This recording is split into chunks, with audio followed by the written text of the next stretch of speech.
మన నీడ ద్వారా కూడా జీవం ప్రవహించే స్వస్థత కార్యాలు జరిగిందని జీవం మీడియాలో తెలుసుకున్నాం కదా. దానిని మనం ఇంకొంచెం లోతుగా చూద్దాం. ఈ ఈ స్వస్థత కార్యం జరిగింది బైబిల్లోని పేతురు గారి ద్వారా. అప్పటికీ పేతురు చేసిన అద్భుత కార్యములను బట్టి ప్రజలందరూ దేవుని పట్ల భయభక్తులై ప్రభువు పక్షాన చేర్చబడ్డారు. ఇంకా కాకుండా పేతురులో ఉన్న జీవాన్ని, దేవుని శక్తిని గ్రహించారు. యెరూషలేము పట్టణం పేతురు వస్తున్నాడని గ్రహించి రోగులను, దయ్యం చేత పీడించబడిన వారిని, నడవలేని వారిని మంచాల మీద మోసుకొని పేతురు నిలబడాలని వీధుల్లో పనుకోబెట్టారు. పేతురు రానే వచ్చాడు. వాళ్ళ మీద నీడబడింది.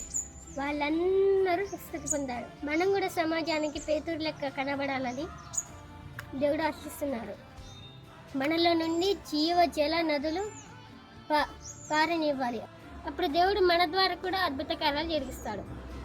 సర్పం ఎవరితో మాట్లాడింది? జవాబు: సర్పం హవ్వతో మాట్లాడింది. ఈరోజు బైబిల్ ప్రశ్న: బైబిల్ అతిజ్ఞాని ఎవరు? ఈ ప్రశ్నకు సమాధానం తెలిస్తే కామెంట్ చేయండి, లేదా నెక్స్ట్ వీడియోలో చూడండి.